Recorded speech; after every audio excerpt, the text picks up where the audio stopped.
The European leaders are back to work in their own home countries now after participating in Monday's White House summit on the Russia-Ukraine war. And part of that work is on peacekeeping efforts and forces that they plan to provide. Meanwhile, here in the U.S., the Trump administration maintains that there will not be American boots on the ground, but says there might be some other options, including maybe air and satellite support. So how might the coming weeks unfold with all of this? Well, let's see. Joining me now to discuss this and more is Congressman John McGuire. He serves on the House Armed Services Committee as well as the Oversight and Government Reform Committee. He represents the 5th Congressional District of Virginia. Congressman McGuire, welcome back to Washington Watch. Good to see you. Hey, good to see you, Jody. Thanks for having me on. I got to tell you, blessed are the peacemakers. And by the grace of God, we got President Trump back in the White House. I think he's negotiated 6 treaties. And I remember during the campaign, the only world leader that said, I just want people to stop dying. And that was President Trump. So he's working very hard to get peace in Ukraine. He met with Putin. He met with Zelensky. And I think we've all been asking for that for years. But the one thing that should be noted is that Putin himself said there would have never been a war if President Trump was in the White House. President Trump is an incredible leader. He's once in a generation, once in a lifetime. And I trust the decisions he's making. I don't want boots on the ground either. But if you look at when Israel they got air superiority in just 2 days in Iran, and we took out the ability for Iran to kill millions of people with nuclear weapons, we did that without boots on the ground. So technology is advancing, and we have the greatest military, the greatest Air Force. And so I know if anyone can make the deal, President Trump can make that deal. Yeah, I was actually just thinking of that verse as well this morning and going over it in my head with the Sermon on the Mount and the peacemakers. But let me ask you this. After the meeting that Trump had with Putin, what do you take now of Putin's actions, having the very large attack on Ukraine today? How is that, do you think, going to interfere with potential peace talks? Well, I think the world saw who the stronger leader was, and obviously I believe that's President Trump, and I think he's trying to show that he's still strong. But like I said, Trump is actually getting them in the room, and no other leader than Trump could have gotten all those world leaders to come in and talk to the table. They're willing to put boots on the ground in Europe, and they should. That's their neck of the woods. And like I said, it's going to take some time, but I think we're going to make some progress. Well, you were, and I don't know that all our viewers and listeners are aware of this, but you were a Navy SEAL before coming to Congress.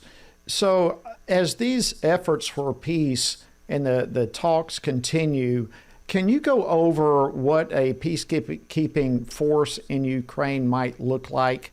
And that would include both from the European leaders' perspective, but also the U.S. here. If we're not going to have boots on the ground, but possibly in the air or satellite or whatever, what might those peacekeeping forces look like? Well, one thing is that I think President Trump is playing 3D chess. You remember he talked about in Ukraine negotiating mineral rights? Well, if those negotiations work out and we have Americans there and we're building American mineral mining facilities and we have Americans there, that makes it a little bit different if Russia wants to come back into Ukraine.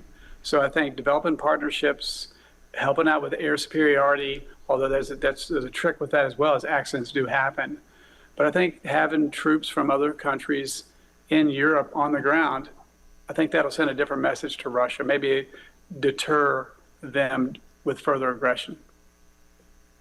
Is it not looked upon, though, even if we have maybe not boots on the ground, but boots in the sky, so to speak, with air support, is that not considered boots on the ground and participating in this as well? In other words, how can the U.S. be involved without having boots on the ground in some regard, be it literally on the ground or in the air? Well, technology's come a long ways, and we can provide information that helps other air forces. I mean, there's just many ways we can collaborate. And I saw a control room where they went in and took out the nuclear facilities in Iran, where you had Israeli soldiers and American soldiers in the same room communicating.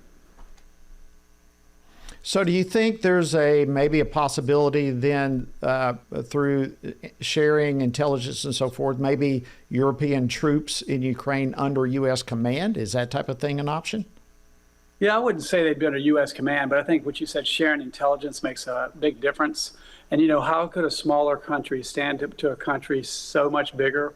For example, there's only 10 million people in Israel and probably 90 million in Iran, yet they had air superiority in just 2 days. So with the right technology, the right intelligence sharing, the right equipment, makes a big difference.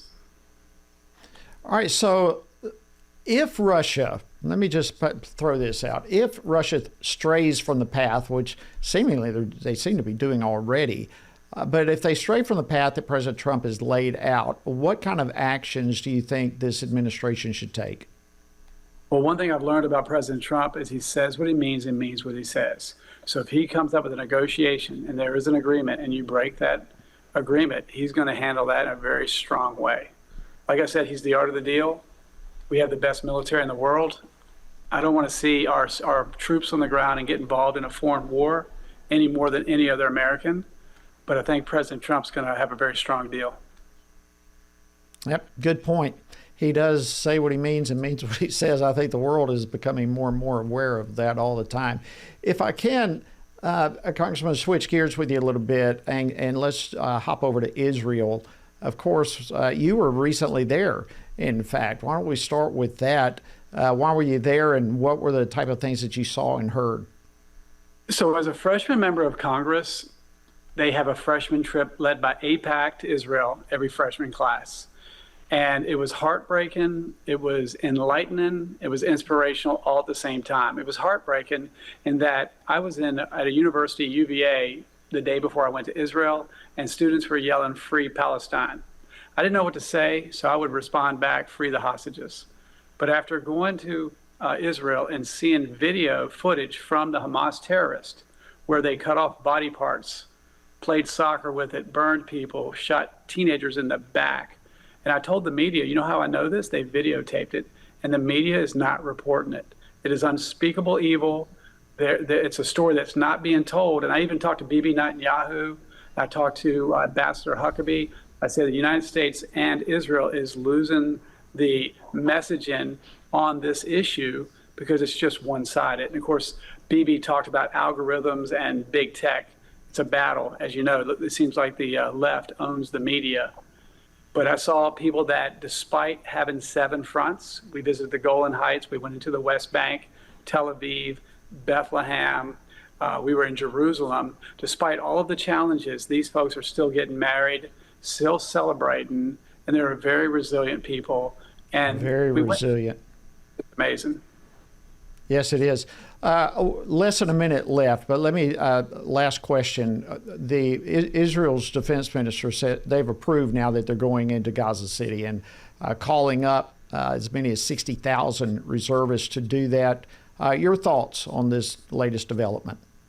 So I had a one-on-one discussion with Bibi Netanyahu, and he was a special ops guy. I'm a Navy SEAL. From one special ops guy to another, I said, look, you understand there's a bully on every corner in the world, and if you don't stand up to a bully, it just gets worse. And you got to rip the Band-Aid off.